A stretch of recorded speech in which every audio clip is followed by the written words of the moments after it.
What if I told you that the biggest corporate espionage case of the century wasn't perpetrated by foreign governments or criminal hackers, but by two Silicon Valley unicorns fighting over HR software?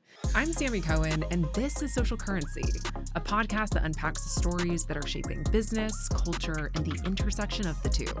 In today's episode of Social Currency, a tech worker was literally asked to be like James Bond and allegedly was paid around $6,000 a month to spy on his employer. And this modern day corporate thriller involves encrypted messaging, cryptocurrency payments, destroyed phones, and an escape plan to Dubai.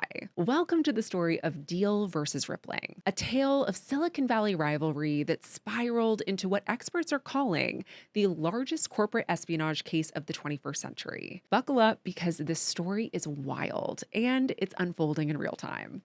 So, to first understand this drama, we need to meet our protagonists. So, in one corner, we have Rippling. Rippling was founded in 2016 by Parker Conrad, who is a serial entrepreneur who has a chip on his shoulder after his previous company's benefits imploded in a scandal of its own. And honestly, that should be its own podcast episode. Rippling offers an all-in-one workforce management platform. And since the story I'm about to tell you went down, they actually raised a Series G round of funding. So that means they raised an additional $450 million at a $16.8 billion valuation. Now, in the other corner, we have Deel.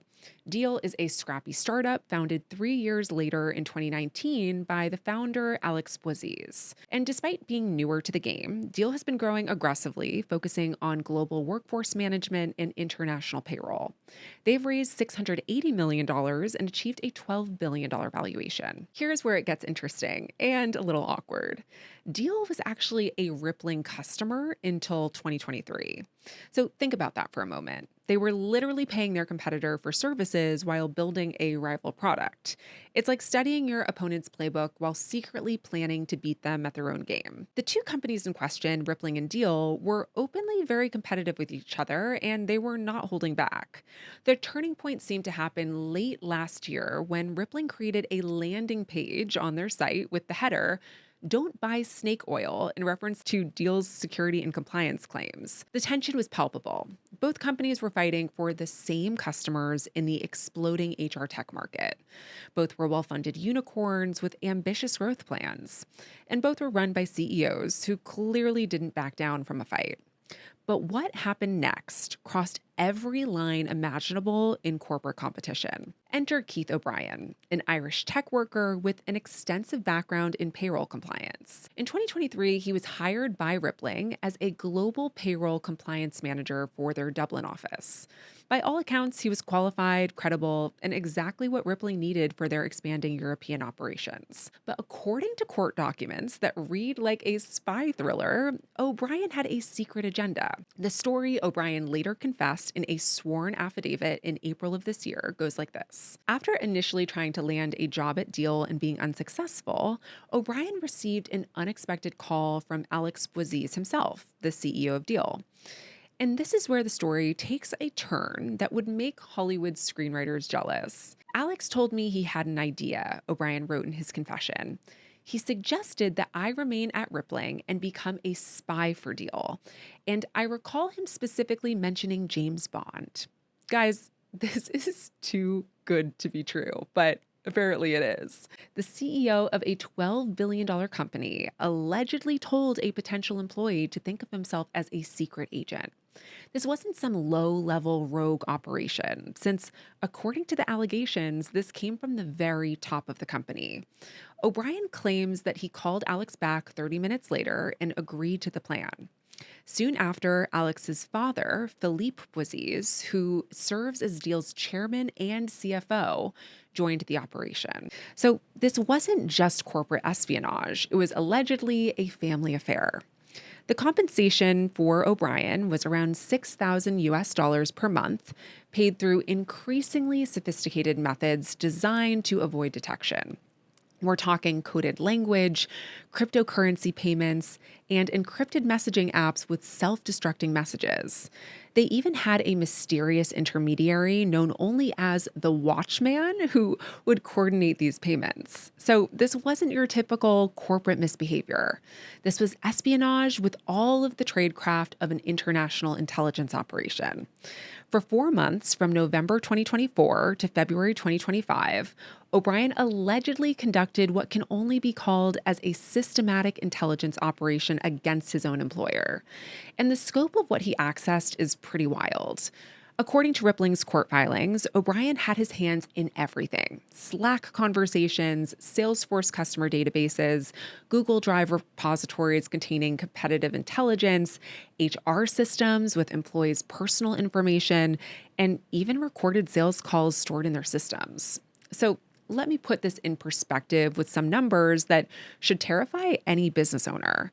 In a single day, O'Brien allegedly searched Rippling systems and found 728 new companies requesting product demos and 282 detailed notes from account executives about prospects in the sales pipeline. The court documents include a fascinating chart showing how frequently O'Brien searched for the term deal in Slack.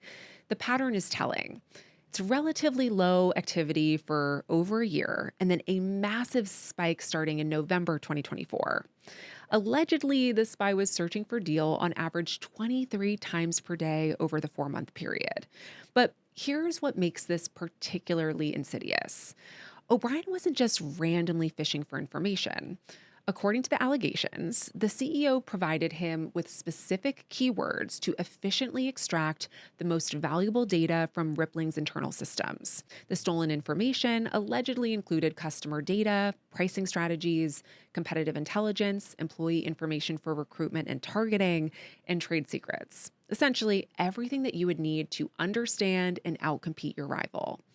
Every good spy story, of course, needs a dramatic downfall, so we are getting to that now. This operation began to unravel in February 2025, and it happened because of a mistake that seems almost comically ironic. Deel accidentally exposed their own spy operation by forwarding some of the leaked Rippling documents to a tech journalist. So think about that.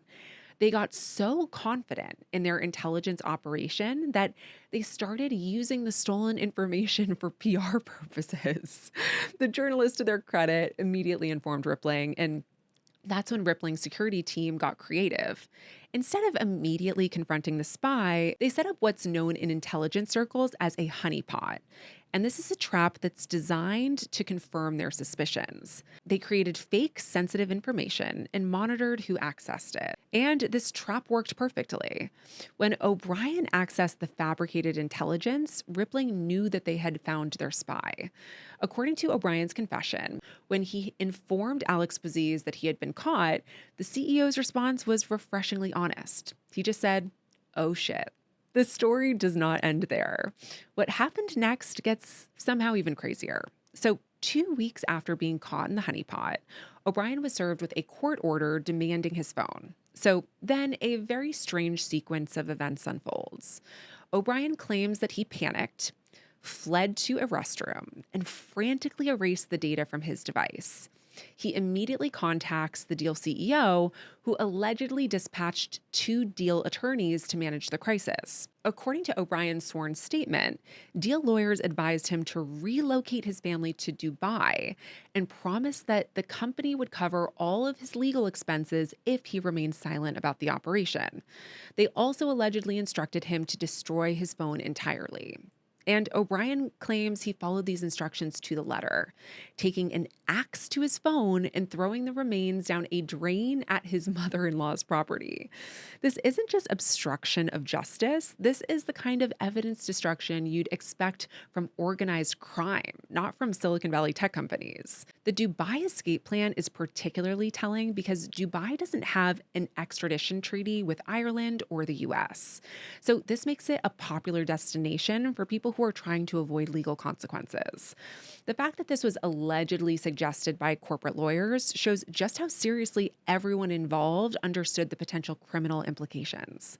Rippling filed their lawsuit in March 2025, and they did not hold back. The charges are serious. There's racketeering, misappropriation of trade secrets, unfair competition, abiding and abetting breach of fiduciary duty, and more. The lawsuit explicitly names not just Alex Bouzies, but also his father Philippe, suggesting that this was, once again, a full family enterprise.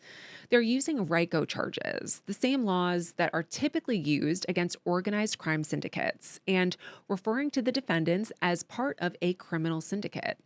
Deel, for their part, has denied all allegations and filed countersuits. They claim that Rippling is trying to deflect attention from their own alleged violations of sanctions law in Russia. They've also accused a Rippling employee of impersonating a Deel customer to access sensitive information. But here's what's fascinating. Despite this legal nuclear war, both companies continue to thrive, at least on paper. Deel recently announced that they surpassed $1 billion in revenue with 75% year-over-year growth. Rippling just raised $450 million at that $16.8 billion valuation.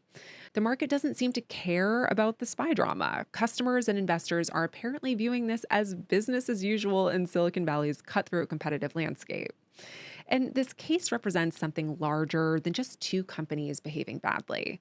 It's a window into how intense competition in Silicon Valley has become and how the traditional boundaries of corporate rivalry are being obliterated. We're talking about an industry where move fast and break things has been the unofficial motto for decades, where disruption is celebrated and traditional business ethics are often seen as obstacles to innovation. The security implications are staggering too. The biggest security risks aren't necessarily external hackers, they're potentially trusted insiders with access to all of this information. The case also highlights how traditional corporate security measures, things like multi-factor authentication, are completely inadequate against insider threats. Once someone is authenticated and authorized, they often have access to download vast amounts of information without detection. As we record this, the legal battle is just getting started. Both companies are scheduled for a California court hearing in September 2025, with parallel proceedings in Ireland that could impact that timeline.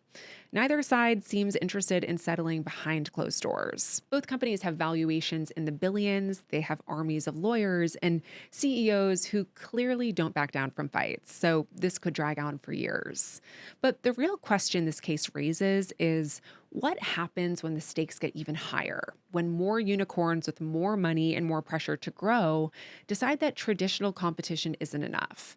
In Silicon Valley's winner-takes-all economy, apparently anything goes, including actual espionage. And stay tuned because the story is far from over. That is a wrap on today's episode of Social Currency. Thanks for tuning in, and I will see you next week. Thank you so much for listening to today's episode of Social Currency. I've been wanting to launch this show for so long, I can't tell you how excited I am to do this and how thrilled I am that you're actually here listening. It means the world to me. If you liked what you heard today, please rate and review the podcast because it massively helps to support the work I do to bring the show to life. And if you want to keep up with the hottest business lore in real time, follow me on Instagram at Sammi Cohen Talks and subscribe to my newsletter, Social Currency, which is linked in the show notes. Social Currency is a production of Social Currency Media and Money News Network. The podcast is hosted and executive produced by me, Sammi Cohen. Social Currency is produced by the Money News Network team. See you next time.